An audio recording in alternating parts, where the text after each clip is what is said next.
Hi, Darryl from Select Driving School here. I want to talk today about the third change in the new driving test, which is the use of the Sat Nav for the independent driving section. Now, going forward from the 4th of December, 4 out of 5 tests will be conducted with the independent section being done purely using the Sat Nav. The remaining 1 in 5 will use signs as they currently do, but they'll no longer be giving you instructions to memorise.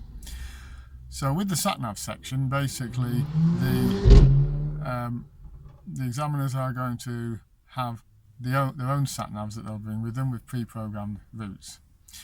These are a TomTom model, one of the later models, and they're going to be setting them on the dashboard. So just to roughly show you how they will be setting them. So as I've said, the examiners will be using the TomTom model. Now my Sat Nav is a Garmin, so slightly different from the ones that they'll be using.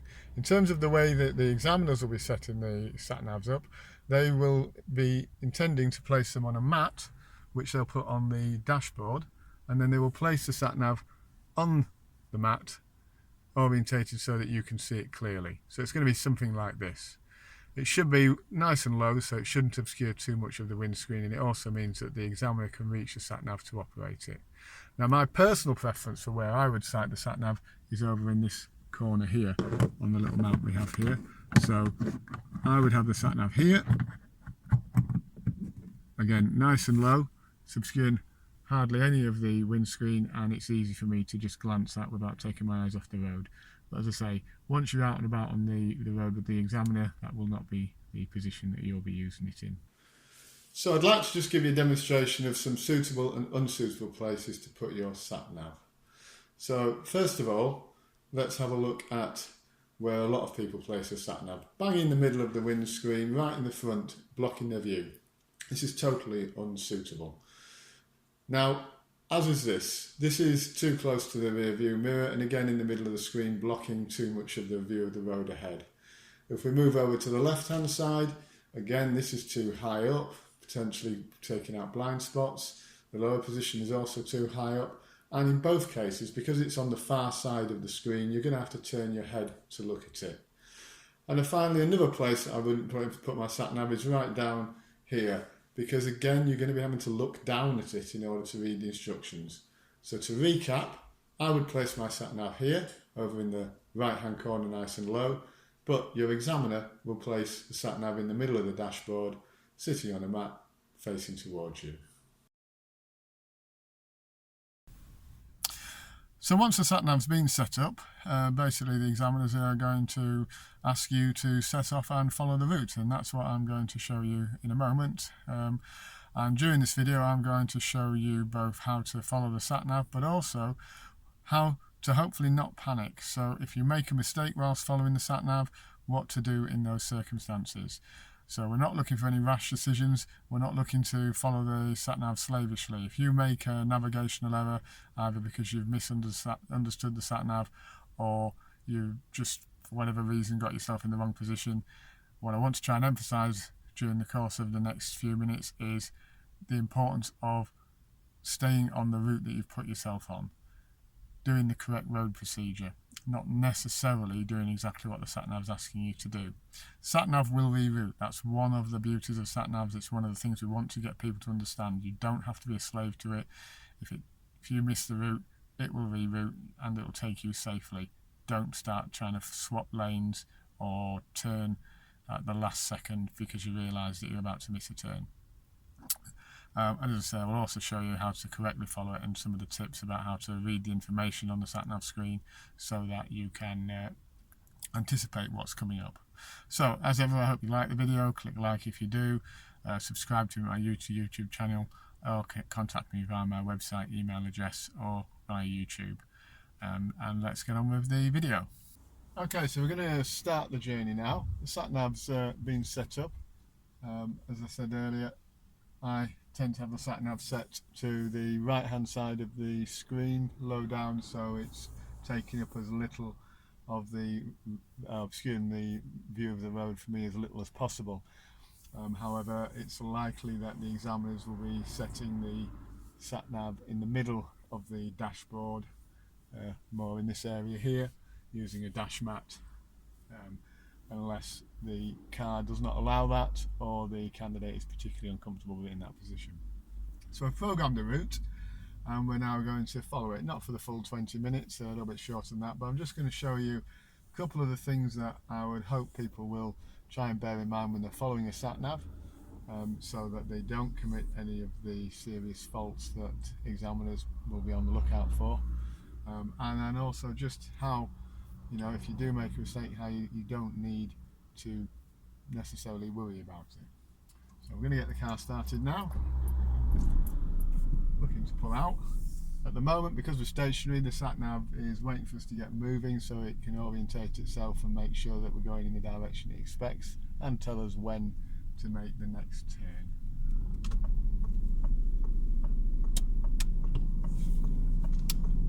So, signal looking on my right shoulder for the blind spot. Remember, all this stuff is extremely important, even on the independent section. And the sat nav's now coming to life, and hopefully will give me instruction shortly. But it's recalculating.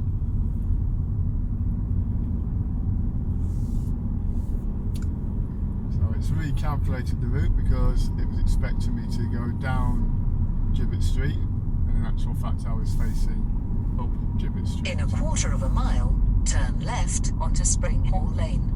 Okay, so we can hear clearly it's asking me to turn left onto Spring Hall Lane in a quarter of a mile.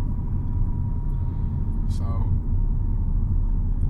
for whatever reason, I'm going to make a mistake now and I'm actually going to turn right, because I misunderstood that instruction.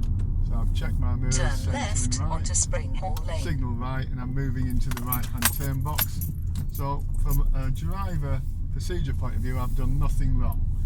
At this point, although I'm now going the wrong way, the examiner would not fault me for this. Turn right onto Spring Hall Place, then turn right. Follow the instructions as well as I could, but I haven't done anything wrong. It's now a case, the sat nav is recalculated, finding my way back. It's telling me to turn right here. So, centre mirror right, signal right, and make my turn.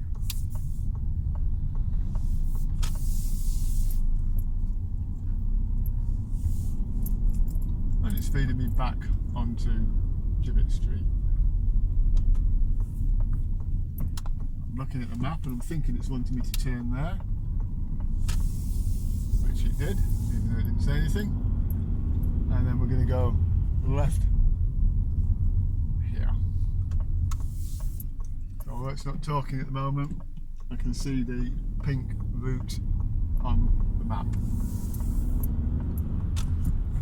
It's wanting me to go ahead at these crossroads, and again I've made a mistake. Ahead is the right hand lane on this occasion, but I've put myself in the left hand lane. Now, rather than trying to make a change over to the right, which may prove to be difficult, I am going to turn left. And again, from a driving point of view, I haven't done anything wrong. Again, sat nav will do the job make a that it's U-turn, designed to do, then turn left, and it will give me some new instructions. In this case, its initial reaction is to ask me to do a U-turn. I'm going to advise people not turn to obey left that onto instruction. Euston Avenue, then turn Instead, left. obey the instructions that it gives you. Here, the sat nav is now going to route me back on the route it originally wanted me to take. It's going to take me down to Queen's Road, traffic lights, and then take a right from there. So for the rest of this journey, I'm going to correctly follow the sat nav. In a quarter of a mile, turn right onto Queen's Road. So it's just told me it's a quarter of a mile. So I'm looking ahead, I can see those traffic lights, I can see the junction and the turn highlighted on the sat nav screen. So it's looking to me as though the right turn I want to make is at the traffic lights. Turn in the right top left hand Queen's corner Road. of this sat nav, we have a countdown to how far it is to the next instruction. The majority of sat navs will have a similar feature. I always tell people to use this as a good guide for whether or not you're looking to imminently turn, or whether the turn you're looking to take is actually a bit further away. To give you a rough rule of thumb, you're going to be driving in town the majority of the time, and certainly in Halifax, the speeds that we're doing around town are going to be between 20 and 30 miles an hour. You'll note there that I didn't get right up behind the van. Because the van couldn't make his turn, I also want to turn right. I've held back behind the stop line so that if the van didn't clear the junction before the red, which was the case, I've not been left in the junction on a red light. I'm better off waiting back here, and now that it's gone red, I'm in the correct position. If I'd moved into the junction, I would have been turning on red, and I could have anticipated that. Equally, if the red van had moved a bit earlier and the light was still green, I could have moved into the junction after he'd gone and cleared the junction once the queue had disappeared. So coming back to times and distance, when you're driving around town, especially Halifax, we're going to be doing roughly 20 to 30 miles an hour, unless we're in queues, in which case it's going to be slower. At a constant 30 miles an hour, it will take us 2 minutes to travel 1 mile. At a constant 20 miles an hour, it would take us 3 minutes to travel 1 mile. So when we're looking to travel a mile, or we're told that it's a mile from the next instruction, we know that that's going to be somewhere between 2 and 3 minutes. And for that 2 or 3 minutes, rather than straining your neck and looking desperately to try and see where the turn in instruction is, we should be concentrating on our driving. Then, as the countdown starts to get much closer, so maybe In half a mile, turn right onto Archon Way. So again, half a mile it's telling me. So that's going to be over a minute before I get there. So what I can do now for the next minute is just look ahead, concentrate on the hazards that are presented to me. So first of all, set traffic lights, and then I have a cyclist who you should hopefully be able to see. I'm going to get past him when it's safe. I've got a cyclist on the other side, so I'm going to just let the two cyclists pass each other rather than try and squeeze between them. Similarly, I've now got cars on the other side of the road. Again, if I try and get past this cyclist now, I'll be squeezing him out. None of this is really costing me any time, because if you look ahead you can see that the traffic lights are red. So even if I have got past this cyclist by now, I'm just going to be stopping behind the green car. So instead, I'm just going to let him stay in front of me, and hopefully I'll not stop. If I had a passenger with me, they'd find that a lot more smoother, a lot less stressful, and from an economy point of view, it's a lot more economic. So now, in a quarter of a mile, turn right onto Archon Way, then turn left. And again, a quarter of a mile, so we're talking about a good half a minute at least before I get to the next turn. So again, I can still concentrate on what's going on ahead of me, which in this case is a traffic queue and a set of traffic lights. So coming to a stop, remember, tyres and tarmac in the queue. So a nice big gap between me and the green car. That cyclist has come past us now and turned right, so he's not an issue anymore. But still keeping an eye out for any other cyclists who may try and come down the inside. Gentleman opening his door there, but we had sufficient clearance, so that wasn't an issue. Just being careful not to get stuck in the yellow box here. The yellow box is clear, lights are still green, I can move ahead. And again, we have a pedestrian crossing here, so I've cleared the junction, but I don't want to stop across the pedestrian crossing, so I'm going to stop there, secure the car, reconsult the Sat Nav. Sat Nav's telling me it's now just 80 yards to the next turn, which is basically at the traffic lights. We're going to be going right, so as we move away, I'm going to start to signal right and make the turn. You can also now see on the Sat Nav the actual end of the route. You can see the flag showing where the end point is. It's not far away now. It's telling us that the estimated arrival time is 12:46. It's currently 12:43. So from a point of view of trying to work out how much longer you've got on your independent drive, on this particular occasion we've just got 3 minutes left, and then at that point we would imagine that the examiner will be turning the Sat Nav off again and picking up with the normal instructions. Quite a long wait at these lights. Got a girl waiting to cross the road here. Presumably, you can also see she's activated the crossing, so, but it still says wait, so she's not getting a green light. So turn right onto Archon Way, then turn left. Make that turn. This is the King Cross junction. Now, if we're going to be going towards Huddersfield, which we are on this occasion, or Sowerby Bridge, then turn left stay near the curb Road, so that you then take up turn this left. first lane.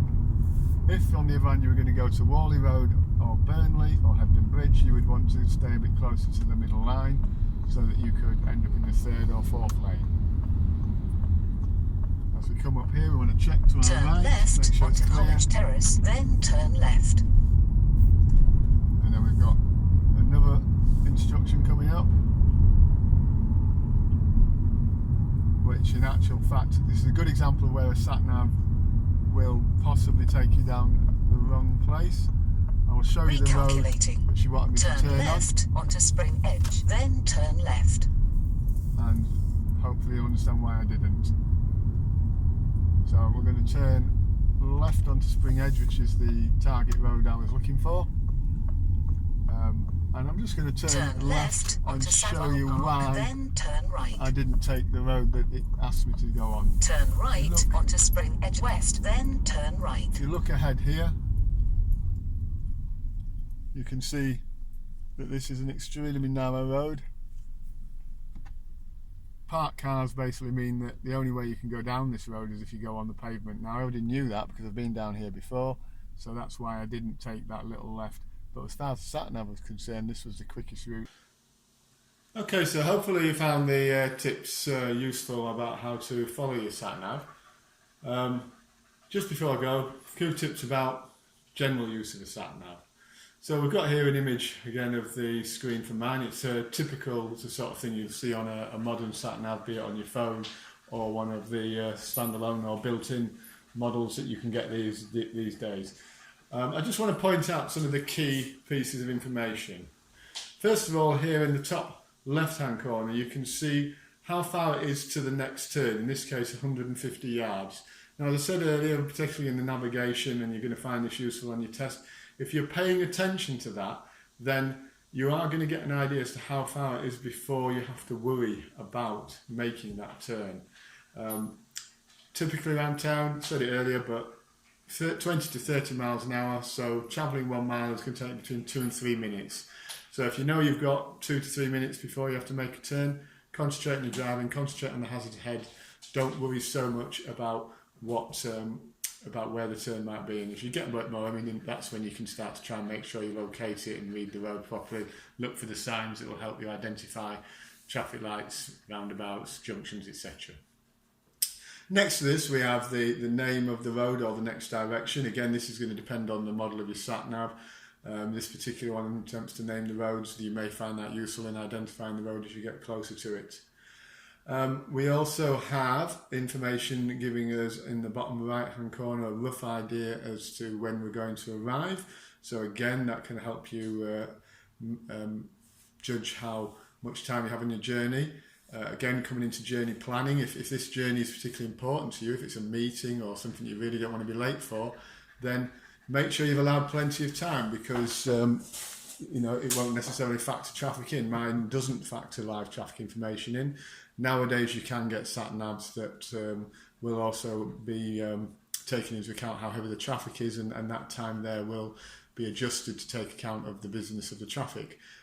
However, where it's a more simple beast like mine, then it's going to be really just based on an average of how you've been travelling today and what it believes you should be travelling at on the roads that you're on. We also have, on the opposite bottom left-hand corner, an indication of the current speed. You can use this alongside your own speedometer, but you should rely on your own speedometer predominantly. From a point of view of the test, the examiners will probably have the speed displayed, but they will be expecting you to use the speedometer, and they will take their judgment as to whether your speed is correct or not off the speedometer, not off the sat nav.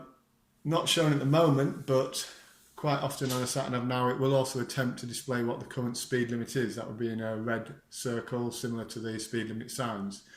Where this is displayed, you will hopefully find it useful, but again, be aware of the limitations of your sat nav. If you've not updated your maps recently, then the speed limit could be out of date. And the special word of warning with Halifax, we've had a lot of 20 limits introduced recently, and the Sat Nav may not have caught up, the map data may not have been caught up. So in the case of mine, I noticed the other day that going up Worley Road, it was displaying the speed limit as 30, but in actual fact the speed limit is 20, and I did update the maps not that long ago, so that shows that even the update hasn't caught up yet. So as with other aspects of your Sat Nav, if you haven't updated your maps, it may not be correct. So don't necessarily rely on the speed limit, don't necessarily rely on the fact that the road priorities may not have changed. It's up to you to read the road. It's your responsibility to read the road, not to just say, oh, well, the Sat Nav told me to do this. Another word on that point is take into account what you're driving.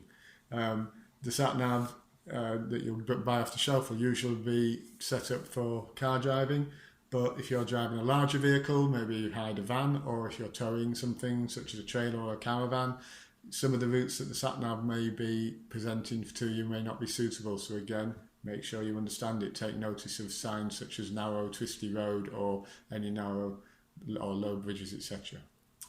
And the final thing I just want to point out is just the pink guide. So in this case, we've got the pink route arcing over towards the left-hand side of the screen, and we have a white arrow on that. And that white arrow just basically indicates where the next direction is on this particular make of Sat Nav. So I hope you find that information useful, and the guide as a whole. And as I say, this is going to be coming from the 4th of December.